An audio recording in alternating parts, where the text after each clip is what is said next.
Bonjour à tous, bienvenue si vous nous rejoignez sur le plateau de l'équipe 21. Vous savez quoi? Nous sommes le lundi 14 avril 2014, il faut le savoir. Mon invité ce matin, c'est Yannick Agnel. Bonjour Yannick, bonjour. Merci d'être sur notre plateau ce matin.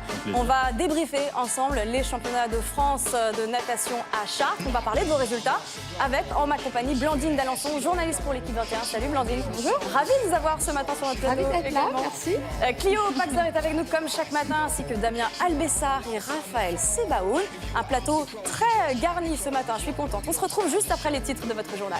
On va la découvrir ensemble, cette météo, mais je crois qu'il va faire grand soleil. Bah oui, j'avais raison. Regardez, du soleil partout en France. Tout à l'heure. Oui, c'est la même météo que tout à l'heure. Pour le coup, vous avez raison, Damien. Mais on le redit, il fait très beau. Les températures à suivre cet après-midi. Un temps pour aller à la piscine ou pas? Ah bah non, regardez, il va falloir être dehors. 14 degrés à Lens, 16 degrés à Paris, 19 à Biarritz. Yannick, non, il ne fait pas un temps à aller nager dans l'eau? Il y a des piscines découvertes, hein, vous savez. C'est vrai. Oui. On peut même bronzer à la piscine, vous n'avez pas tort. Regardez, 23 beaux degrés. Eh bien, du côté de Biarritz. C'est donc notre invité, Yannick Agnel. Il a fait un détour par la France ce week-end pour les championnats de France à Chartres. On le sait, hein, Yannick Agnel, depuis près d'un an maintenant, s'entraîne à Baltimore aux côtés de Bob Bowman. On va en parler dans quelques instants avec Blandine d'Alençon. C'est notre invité du jour.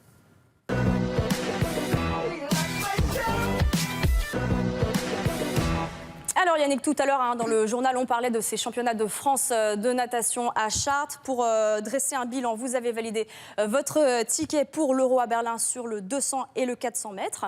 En revanche, vous n'avez pas validé votre ticket pour le 100 mètres, qui était quand même votre distance favorite. Hein, vous me dites, hein, Blandine, si je me trompe. C'est pas sa distance favorite. Il faut rappeler que Yannick Agnel, il est champion olympique et champion du monde sur le 200 mètres. En revanche, c'était un nouveau défi qu'il s'était fixé, réussir à décrocher son billet sur le 100, le 200 et le 400. Et c'est là que c'est une petite déception. Voilà, justement, quel bilan, Yannick, vous dressez justement de ce week-end à Chartres? Un bilan assez mitigé, en général, parce que c'est vrai que je m'étais lancé ce petit challenge du triplé 100, 200, 400 mètres.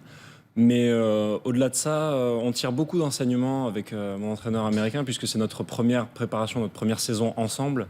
Et donc, que finalement, on apprend, on s'apprivoise encore sur cette préparation des championnats de France et puis du gros événement international de cet été qui, pour nous, seront les championnats d'Europe. Donc voilà, on va dire que c'est une année d'apprentissage. Alors vous avez terminé 6e hein, sur le 100 mètres nage libre. Vous avez déclaré que vous étiez déçu, évidemment, mais surtout fatigué. Vous sentez fatigué? Je me sens fatigué, je me sens assez émoussé. C'est vrai que, comme je le disais, on joue un petit peu la partition à l'oreille sur cette année et pour le coup, je suis arrivé avec une grosse charge de travail sur le dos et j'ai rapidement courbé les chines sur toute cette semaine. Donc ça a été assez compliqué, ne serait-ce que pour le 200 et le 400 mètres. Alors il faut savoir, vous étiez à Chartres, hein, Blandine. Vous avez vu Bob Bowman aux côtés de Yannick Agnel. Comment vous les sentez tous les deux? Il y a une complicité qui se met en place depuis le début? Ouais, c'est impressionnant et ce qui est rigolo, c'est qu'on a été voir Yannick Agnel, on a eu cette chance au mois de novembre à Baltimore et ça faisait seulement quelques semaines qu'il était arrivé aux États-Unis. On sentait déjà une grande complicité entre Bob Bowman qui, comme vous le voyez sur ces images, s'amuse aussi avec la presse française à tweeter. Ils ont tous les deux tout de suite, c'est ce qu'on a senti, eu un grand feeling. Ils partagent d'autres choses que la natation. On en a beaucoup parlé avec Bob Bowman. Vous parlez notamment de musique classique. Il y a même des petits cours de français entre Bob Bowman et Yannick Agnel dans la piscine. Non, c'est vraiment une complicité assez impressionnante. Et d'ailleurs, juste après le 100 mètres, quand on a vu Bob Bowman en zone mixte, la première chose qu'il nous a dit, avec un grand sourire, c'est « Soyez gentil avec Yannick, n'oubliez pas tout ce qu'il a déjà fait pour la natation ». Et justement, je voulais vous poser une question par rapport à ce défi. Le 100, le 200, le 400, je rappelle qu'il n'y a qu'une seule personne qui a réussi à monter sur ces 3 podiums au niveau international, c'est un certain Yann Torp. Est-ce que ça remet en question quand même ce challenge que vous vous êtes lancé ? Non, je pense absolument pas, et je suis toujours convaincu qu'il est, il est possible ce défi, et une raison de plus de s'accrocher. Je crois que la déconvenue sur le 100 mètres, c'est notamment dû à tout ce qui s'est passé sur cette saison, tout ce changement, et qu'il ne faut pas s'alarmer pour ça. Et bien au contraire, voilà, quand je vais rentrer sur Baltimore, ça va être de l'entraînement encore plus intensif. On sait vraiment maintenant sur quoi on va axer nos séances. Alors justement, Yannick, je vous coupe, la méthode Bowman, on va en parler dans quelques instants, mais avant cela, on est allé sur les réseaux sociaux, enfin pas moi, surtout Clio, qui est la spécialiste des réseaux sociaux, pour dresser votre petit carnet de voyage depuis que vous êtes du côté de Baltimore, parce que vous postez des photos. Assez régulièrement, beaucoup de photos. Et vous allez le voir, il y a quelques jours, il y a une photo qui m'a un peu interpellée. Regardez, avec un chapeau de cuistot, j'aimerais donc comprendre. Vous pouvez nous commenter qu'est-ce que on n'a pas compris exactement. Alors en fait, le principe de ce restaurant, c'est un restaurant qui est assez étrange. Le détenteur ça a l'air compliqué en tout cas. de ce restaurant a lancé ce concept qui est que les gens qui vous servent à ce restaurant s'en fichent totalement et se foutent vraiment de votre gueule littéralement pendant toute la durée du repas. Et donc, c'est vous qui allez faire à manger, vous, non? Oui, c'est vraiment presque ça. Ils vous balancent les couverts, etc. Et puis c'est vous qui vous débrouillez. Et vous avez le droit d'insulter les serveurs comme vous, ils vous insultent, etc. Enfin bref, c'est très américain. Et à la fin, donc... J'y étais par hasard quand on a été à Baltimore. Et pour la petite histoire, il y a des soutiens-gorge. Il y a des soutiens-gorge pendus au bar de partout. Enfin bref, c'est un grand délire. Ce restaurant, c'est un grand délire. Et effectivement, à un moment donné du repas, ils vous mettent une toque sur la tête avec une blague. Et la mienne, c'était justement, il m'a dit, tiens, t'as vraiment la tronche du mec qui joue Doctor Who, donc pour toi, ce sera Doctor Who. D'accord, ok, bon, super sympa. Sinon, il y a des photos un peu plus sérieuses, mais très très jolies aussi à Washington. Vous avez failli sauter dans la rivière, non? Regardez ce petit tweet juste après, c'était aussi oui, il y a quelques jours. Voilà. Elle est superbe cette photo. Mais je me suis dit, en fait, on regardait le mémorial de Lincoln et je me suis dit, tiens, c'est génial, ça me fait penser à une piscine vraiment géante. Je vais juste envoyer la photo à mon entraîneur pour voir ce qu'il en pense. Et non. Et bien finalement non. Oui, c'est assez froid. On va terminer avec une dernière photo qui nous a beaucoup interpellé, Yannick. Regardez. Oui, c'est un mot de Pat Schmidt. Regardez, on aimerait comprendre, c'est un mot d'encouragement que vous avez reçu. Est-ce que vous pouvez nous expliquer? Alors je vais juste traduire. La volonté d'expérimenter avec le changement peut être l'ingrédient le plus essentiel à la réussite. C'est donc, elle entraîne du basketball aux États-Unis. Est-ce que vous pouvez nous expliquer un petit peu? En fait, c'est assez simple.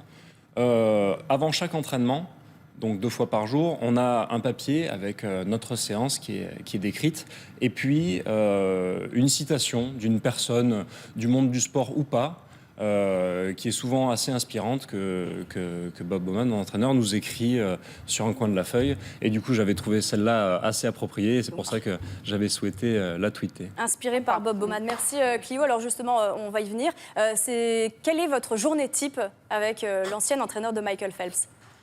La journée type, c'est assez compliqué. Bon, je me lève à 6h tous les matins, en général. Ça va, tous les... on se lève à 2h. Oui. Mais je suis content de me trouver avec des personnes, justement... qui vous comprennent. Qui me comprennent, merci. Il se couche pas à 10h. Non, il se couche pas à 10h. Non, je me couche pas à 10h, généralement. Donc je me lève à 6h tous les jours de la semaine. Puis ensuite, j'ai le premier entraînement à 7h le matin, qui va durer 2 heures environ. Après ces 2 heures-là, ça va être... on se sustente. On dort pendant 1h30, 2 heures généralement. On n'a pas de problème pour ça. C'est sûr qu'on n'a pas de problème d'insomnie. Ensuite, je remange. Entre 2h et 4h, le deuxième entraînement. Ensuite, musculation pendant une petite heure environ. Et après, on a plus ou moins un quartier libre. Mais généralement, après une journée comme ça, on n'a pas envie de faire grand-chose d'autre que de se reposer sur son canapé. Merci en tout cas Yannick Aniel d'être passé sur notre plateau. Merci à vous également Blandine d'Alençon. Qu'est-ce qu'on peut vous souhaiter pour les championnats d'Europe à Berlin? Vous gagnez, faire un carton plein évidemment. Allez, faire carton plein. Ben oui, évidemment. Merci beaucoup. Vous restez avec nous quelques instants, je l'espère, parce qu'en tout cas, tout de suite, c'est l'heure du troisième œil de Raphaël Sebaoun. Vous allez voir, il y a plein de belles choses. Allez, c'est parti.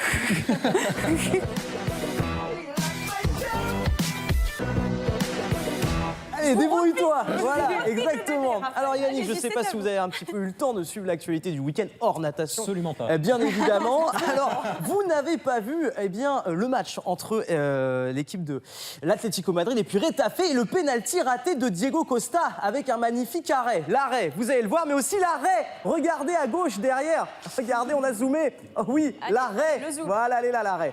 Voilà. Voilà, ça l'a déstabilisé Diego Costa et du coup, il a raté son pénalty. Voilà. Voilà, c'était l'arrêt du Ça jour. arrive, hein, ça C'était arrive. l'arrêt du jour. Voilà. Un autre supporter, mais dans un tout autre style, vous allez le voir, je ne sais pas si vous suivez un petit peu le championnat d'Allemagne, un match entre Francfort et Mayence, avec un supporter qui, lui, eh bien, s'est distingué, suivi la petite flèche. Bon, je crois qu'il était un petit peu éméché, il a voulu dire quelque chose au moment du coup franc, et là, voilà, la catastrophe.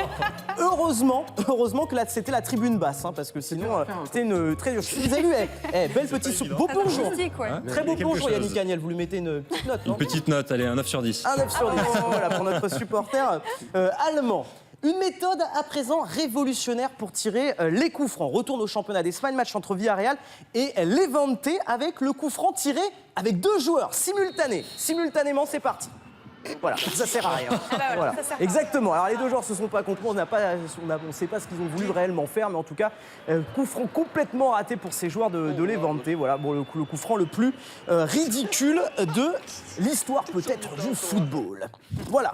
Autre image à vous proposer. Dans le 3e œil, on regarde aussi le championnat iranien. Match de 2e division avec une attaque pour l'équipe de Mazandaran. Regardez, qui peut marquer un 3e but dans cette rencontre suite à cette perte de balle. Regardez, l'attaquant en rouge va éliminer l'adversaire et la rentre un remplaçant et qui va arrêter le ballon sur sa ligne. Et où il était avec le chasuble encore, l'ami remplaçant, il va être expulsé dans la foulée. Il va y avoir un coup franc indirect qui ne va pas être marqué par l'équipe en rouge. Mais voilà donc une image. Souvenez-vous, il y avait le joueur de l'Uruguay, Suarez, qui avait fait la même chose. Il avait mis la main là en Coupe du Monde il y a 4 ans. Dernière petite image à vous proposer. Vous aimez le cyclisme ou le cyclisme? Le plus cyclisme. Le cyclisme, voilà. Le Paris-Roubaix avec une image assez impressionnante. Le Paris-Roubaix, c'est les pavés, vous savez, bien évidemment. Oui, Et voilà. absolument. Mais pas que les pavés, évidemment. Paris-Roubaix, c'est également les trains qui passent pendant la course. Regardez, le pauvre David Boucher, coureur de la FDJ, pas content, bah oui, parce qu'il y avait une échappée. Eh oui, merde. Voilà, 0. Bah voilà. Et bah oui. Voilà. c'est Vous moche pouvez pour rejoindre moi. l'échappée, bah c'est dommage, c'est ballot. pour lui. C'est ballotin. Voilà, exactement. Ballotin. Bon, merci le TGV. Merci hein. beaucoup. Ils sont toujours à l'heure en même temps. Raphaël Sibaoui, merci à vous également. Clio Pacver, Damien Albessard, merci à notre invité, Yannick Merci à Agnel et Blandine Dalençon. Sachez que Camille Muffat sera sur l'équipe 21 à partir de midi dans Menu Sport.